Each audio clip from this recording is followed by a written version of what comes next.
Background: I am a 37-year-old female. I support my parents financially and my only sibling's education. My husband doesn't want me to support my brother, and he kept talking inside the car. Why would I do that? I need to stop it. I couldn't take it anymore and wanted to get out of the car to get some space. He was driving while he wouldn't stop the car, and I tried to open the door because I really couldn't take his non-stop accusations.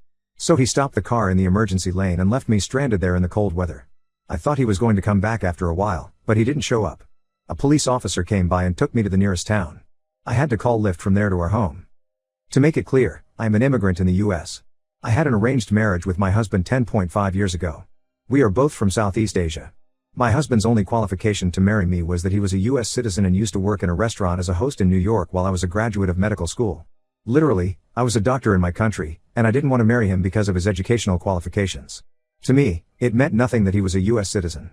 I told my parents many times that I didn't want to be married to him, but they didn't listen to me. A bit of background on my parents: they are classic Asian parents and a little more than that. For example, they never, literally never, showed me an ounce of affection.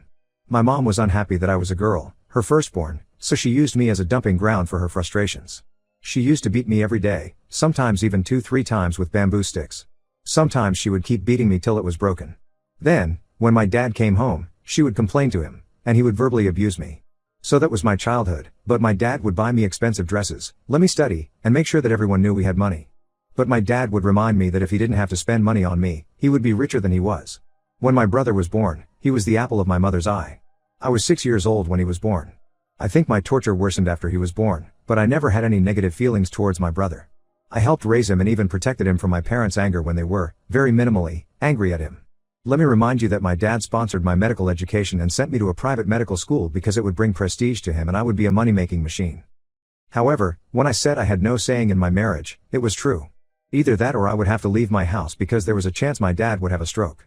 So I married this guy on the condition that he would support my further education. It was really a transaction. He got a doctor as his wife, and my parents opened a door for them to come to the US. Initially, after marriage, I didn't want to come to the US, but later realized these marriages wouldn't mean anything at a long distance. Also, my husband started to convince me to pursue my career in the US and be a doctor here. During those times, my dad lost his business and became financially ruined. Now, when I came to the US, it was difficult for my husband to support my medical study because he was only driving a yellow taxi then. Let me remind you that I was already done with my medical school, so he only had to give me $1,000, $12,000 for each of the medical licensing exams. There were only 3 exams, and the cost of books and question banks ranged from $100 to $200. Now let me tell you, I studied with the bare minimum of resources because he couldn't afford more money. We were living in a small apartment in NYC, and sometimes he couldn't pay the rent when he was giving me my fees. I mostly used free stuff online and used an updated question bank 1 month before the exam. I didn't have any desks to study on. He got a makeshift shelf for me, it was thrown from a store, to study on, and I studied with that. When I would ask him for the money, he would take 1 week to 1 month to pay for it, so there was a little delay also. But I told myself it would all be over when I became a doctor here.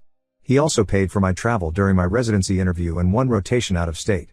I sold half of my wedding jewelry during my residency application on my second attempt. I didn't match the first time, so that money was wasted. I was heartbroken when I didn't match on the first attempt, but now during this time, I understand that my husband was a kind man. He really supported me in my depressive state and encouraged me to keep fighting. I finally matched on my second attempt and started my medical training in the US. It wasn't really easy studying before because, as I told you, my dad lost his business and was financially broken. My mom would call me and cry every day to do something about it and to help them financially. While she didn't ask for money directly, she would rather insinuate that if I worked instead of studying for USMLE, I would have been able to support them. But my husband was firm about not letting me work outside except for the things that would help me with my residency application, such as working with another board-certified physician as their assistant. So I was working with different doctors in the US for free to gain clinical experience, but they did give me a LOR during my application. I felt pressured by my mom during those times and really wanted to support them, but it wasn't possible because we were so broken. I clearly remember that our rent was due for 6 months while I was traveling for residency interviews all over the country. Our lives weren't easy. I also had 2 miscarriages, 1 during my residency interview. I was over 30, so we wanted to have a baby also. I clearly remember losing my second pregnancy before going to an interview at Lincoln Hospital in the Bronx. I can't explain how difficult those times were. Let me tell you, my mother mentioned to me once why I was trying for a baby because I had to support them. Now, when I started my residency, I also started paying my parents' monthly allowance to support them. A resident's salary in NYC is not much, but I was supporting them whatever I could. It was about $350 per month. I also found out I was pregnant before I started. So my husband had to stop driving a taxi to take care of our daughter at home. I was only getting $3,000 per month during that time, so with a child, it was really tough to support them, but my parents asked for a little bit more money, otherwise, my brother had to stop his education. So despite all the challenges and extreme difficulties, I convinced my husband to give them extra money. We were living in an attic during that time. I was working greater than 80 hours per week, and my husband would drive Uber during the weekend so we could stay financially stable and provide for our child and parents. My husband and I would have a lot of arguments over these, and he would always verbally abuse me because of my financial support for them. Those were a little glimpses of the past. Now I am attending, earning six figures, and really there is little to no financial struggle. My brother is in college, doing his master's, and I need to support him and my parents. Without my help, he would have to stop his education. Yesterday, he was saying why I would have to do that for a grown adult. I was telling him he was my only brothel, what's wrong if I help him? His argument was that he should be able to take care of himself, and it was like a broken radio playing the same thing again and again. I acted out. While I was standing in the middle of the highway, I thought my husband didn't really care about me, otherwise, how could he let me be stranded in the cold on a busy highway? He didn't come back for hours. My parents are as horrible as ever. Today, my dad told me that I got myself sold to my husband. My husband one day got mad at dad because of his inability to support his family and son. When I had a breakdown and told my parents it was their fault that my marriage was over, he told me this. It's like no one in this world genuinely cares about me. I don't know what genuine affection is. Edit. I actually want to make this comment for the people who think I'm here for the victim card and I was here to throw my frustrations. Yes, I was here to get something off my chest. And I wanted a perspective from other people.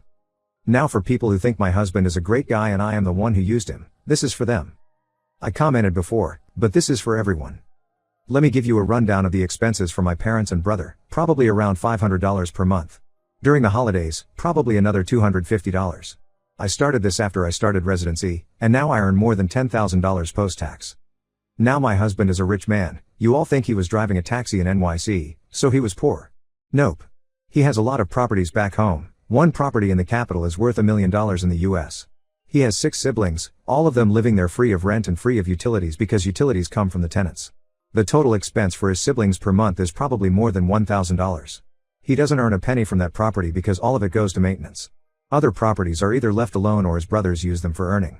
This has been the case even when we were struggling financially, when he couldn't pay the rent properly, pay for my exam on time, or pay for my residency applications properly.